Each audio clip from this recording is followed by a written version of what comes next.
नमस्कार दोस्तों, आप सबों का स्वागत है। बिहार बोर्ड मैट्रिक परीक्षा के लिए हिंदी का अति महत्वपूर्ण ऑब्जेक्टिव प्रश्न। दोस्तों, यह सही प्रश्न पूछे गए हैं और पूछे जाएंगे। बिल्कुल ऐसे ही प्रश्न हर बार पूछे गए हैं और हर साल पूछे जाते हैं। तो देखिए, पहला प्रश्न है आपका कि विष के दांत कहानी का प्रमुख पात्र कौन है। यानी विष के दांत का जो मुख्य कहानी में व्यक्ति था वह कौन था। तो इस प्रश्न का अगर आप सी सोचे हैं तो बिल्कुल सही सोचे थे, खोखा। विष के दांत कहानी का प्रमुख पात्र कौन थे? खोखा। ऑप्शन नंबर सी बिल्कुल सही है।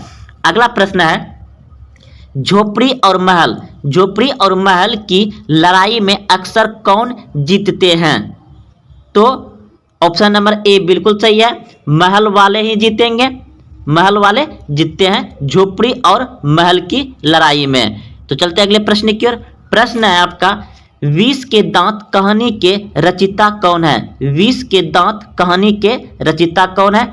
तो आप सभी बिल्कुल सही सोच रहे हैं। ऑप्शन नंबर बी बिल्कुल सही है, ननिल बिलोचन शर्मा।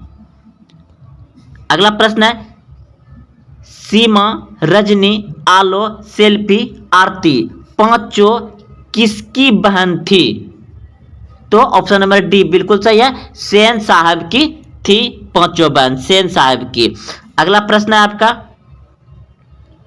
अक्षरों की कहानी किसकी रचना है? अक्षरों की कहानी किसकी रचना है? तो गुणकर मूलों का। ऑप्शन नंबर बी बिल्कुल सही है। यह प्रश्न भी देखिए 2020 में पूछा गया है। अक्षरों की कहानी किसकी रचना है? गुणकर मूलों का। ऑप्शन नंबर बी सही है। अगला प्रश्न है, नागरी लिपि पाठ साहित्य की कौन विधा है? नागरी लिपि पाठ की साहित्य कौन विधा है? तो इस प्रश्न का उत्तर हो जाएगा आपका ऑप्शन नंबर ए बिल्कुल सही है, निबंध। अगला प्रश्न है आपका कि रामायण की रचना किस भाषा में हुई? रामायण की रचना किस भाषा में हुई? तो इस प्रश्न का उत्तर हो जाएगा आपका ऑप्शन ए बिल्कुल सही सोचे थे, संस्कृत भाषा में। अगला प्रश्न है कि नागरी लिपि शीर्षक पाठ साहित्य की कौन विधा है? तो इस प्रश्न का उत्तर हो जाएगा आपका ऑप्शन नंबर बी बिल्कुल सही है, निबंध। नागरी लिपि क्या है? निबंध है। अगला प्रश्न है आपका कि तमिल, मलयालम, तेलुगु, कन्नड़ भाषाएं हैं। तो इस प्रश्न का उत्तर हो जाएगा आपका दक्षिण भारत की भाषाएं। ये दक्षिण भारत की भाषाएं हैं, तमिल, मलयालम, तेलुगु, कन्नड़। ये सभी भाषा दक्षिण भारत में बोले जाते हैं, जिसे आप सब साउथ मूवी के नाम से जानते हैं। अगले प्रश्न है कि निबंध के लेखक है। निबंध के लेखक है। तो इस प्रश्न का उत्तर हो जाएगा आपका गुणकर मूलो।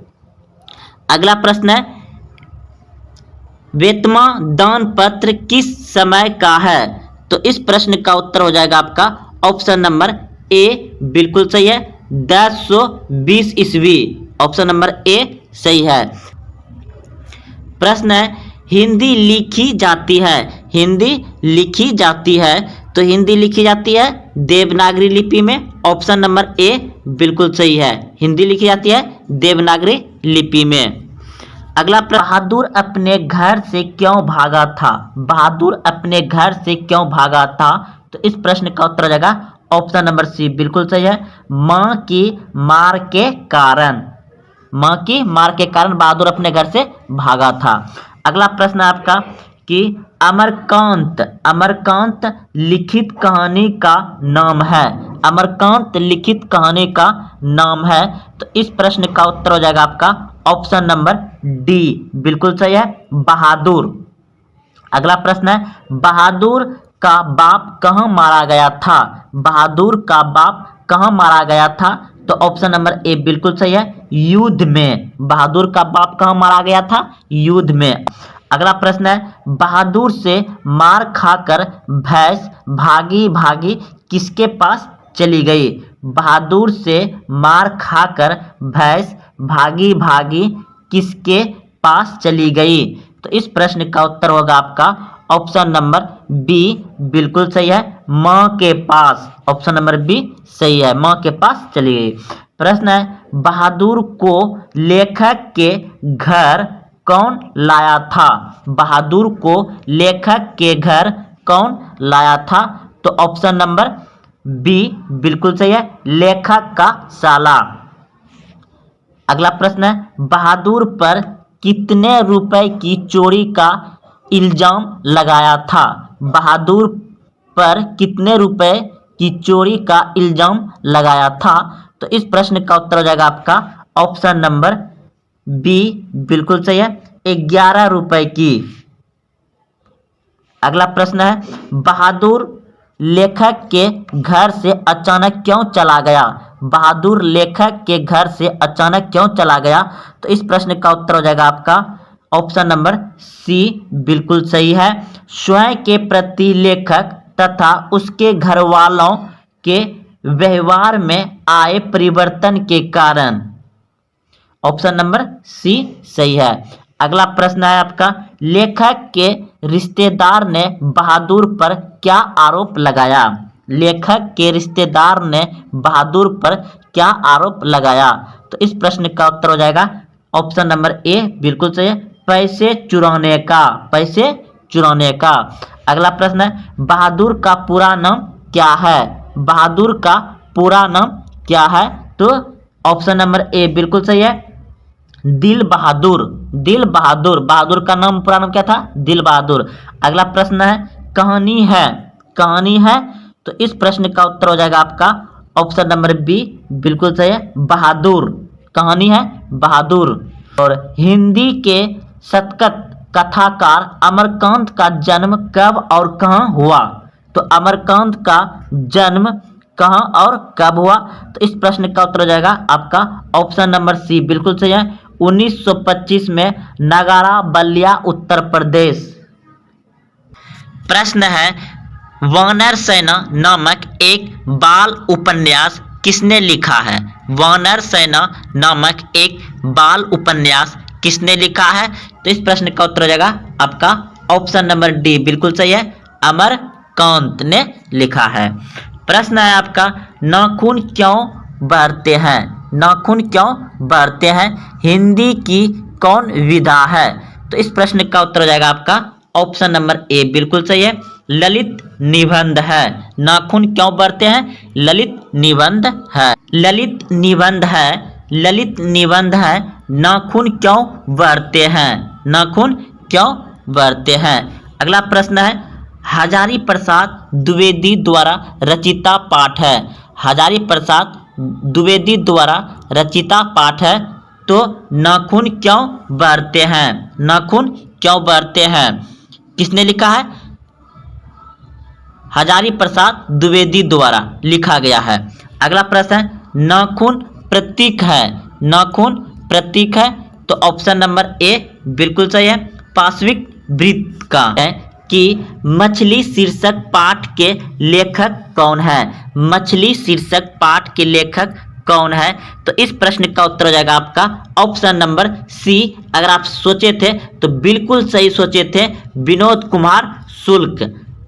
अगला प्रश्न देखिए, मछली शीर्षक पाठ साहित्य की कौन विधा है? मछली शीर्षक पाठ साहित्य की कौन विधा है? तो इस प्रश्न का उत्तर हो जाएगा आपका ऑप्शन नंबर बी बिल्कुल सही है, कहानी है। मछली शीर्षक पाठ क्या है? कहानी है। अगला प्रश्न है, मछली लेकर कौन भाग गया था? मछली लेकर कौन भाग गया था? तो इस प्रश्न का उत्तर हो जाएगा आपका ऑप्शन नंबर बी बिल्कुल सही है, शांतु। अगला प्रश्न है, मछली शीर्षक कहानी में दीदी के प्रेमी का क्या नाम था? तो इस प्रश्न का उत्तर हो जाएगा आपका ऑप्शन नंबर ए बिल्कुल सही है, शांतु। अगला प्रश्न है, मछली के लिए मसाला कौन पीस रही थी? मछली के लिए मसाला कौन पीस रही थी? तो माँ। ऑप्शन नंबर डी सही है। विनोद कुमार शुक्ल किस कृषि विश्वविद्यालय में एसोसिएट प्रोफेसर थे? तो इस प्रश्न का उत्तर हो जाएगा आपका ऑप्शन नंबर सी बिल्कुल सही है कि विनोद कुमार शुक्ल इंदिरा गांधी विश्वविद्यालय के प्रोफेसर थे। अगला प्रश्न है, पेड़ पर कमरा किसकी रचना है? पेड़ पर कमरा किसकी रचना है? तो विनोद कुमार शुक्ल, विनोद कुमार शुक्ल की रचना है पेड़ पर कमरा। अगला प्रश्न है मछली कहानी में किस वर्ग का चित्रण है? मछली कहानी में किस वर्ग का चित्रण है? तो इस प्रश्न का उत्तर हो जाएगा आपका ऑप्शन नंबर सी, बिल्कुल सही है, निम्न मध्य वर्गीय परिवार, निम्न मध्य वर्गीय परिवार। अगला प्रश्न है लेखक को मछली खाने से किसने मना किया? लेखक को मछली खाने से किसने मना किया? तो इस प्रश्न का उत्तर हो जाएगा आपका ऑप्शन नंबर बी, बिल्कुल सही है, मां ने। अगला प्रश्न है लेखक के घर में मछली कौन खाता था? लेखक के घर में मछली कौन खाता था? तो इस प्रश्न का उत्तर हो जाएगा आपका ऑप्शन नंबर बी, बिल्कुल सही है, पिता। प्रश्न है लेखक अपने पिता से क्या मांगना चाहता था? लेखक अपने पिता से क्या मांगना चाहता था? मछली, ऑप्शन नंबर डी सही है। अगला प्रश्न है विनोद कुमार शुक्ल का जन्म कब हुआ था? विनोद कुमार शुक्ल का जन्म कब हुआ था? तो इस प्रश्न का उत्तर हो जाएगा आपका ऑप्शन नंबर डी, बिल्कुल सही है, 1 जनवरी 1937। अगला प्रश्न है आपका विनोद कुमार शुक्ल को साहित्य अकादमी पुरस्कार किस वर्ष मिला? विनोद कुमार शुक्ल को साहित्य अकादमी पुरस्कार किस वर्ष मिला? तो 1990 में, ऑप्शन नंबर ए बिल्कुल सही है। अगला प्रश्न है खरीदे गए मछली में कितनी मछली जिंदा थी? खरीदे गए मछली में कितनी मछली जिंदा थी? तो इस प्रश्न का उत्तर हो जाएगा आपका ऑप्शन नंबर बी, बिल्कुल सही है, 2। अगला प्रश्न है पिताजी किससे नाराज थे? पिताजी किससे नाराज थे? तो इस प्रश्न का उत्तर हो जाएगा आपका ऑप्शन नंबर डी, बिल्कुल सही है, नरेन। अगला प्रश्न है बाजार से कितनी मछलियां खरीदी गई थी? बाजार से कितनी मछलियां खरीदी गई थी? तो इस प्रश्न का उत्तर हो जाएगा आपका ऑप्शन नंबर सी, बिल्कुल सही है, 3। अगला प्रश्न है कहानी संग्रह महाविद्यालय से पाठ्य पुस्तक में ली गई कहानी कौन सी है? तो इस प्रश्न का उत्तर हो जाएगा आपका ऑप्शन नंबर डी, बिल्कुल सही है, मछली। शांतु किस कहानी का पात्र है? शांतु किस कहानी का पात्र है? तो मछली, ऑप्शन नंबर डी बिल्कुल सही है। प्रश्न है मछली कौन काटता है? मछली कौन काटता है? तो इस प्रश्न का उत्तर हो जाएगा आपका ऑप्शन है, तो इस प्रश्न का उत्तर हो जाएगा आपका ऑप्शन नंबर सी, बिल्कुल सही है, भांगू। प्रश्न है बहादुर शीर्षक कहानी से किशोर कौन था? बहादुर शीर्षक कहानी से किशोर कौन था? तो इस प्रश्न का उत्तर हो जाएगा लेखक का पुत्र था, ऑप्शन नंबर ए बिल्कुल सही है। अगले प्रश्न की ओर रामविलास शर्मा का जन्म कब हुआ था? रामविलास शर्मा का जन्म कब हुआ था? तो इस प्रश्न का उत्तर हो जाएगा 1912 ईस्वी में हुआ था, ऑप्शन नंबर सी बिल्कुल सही है।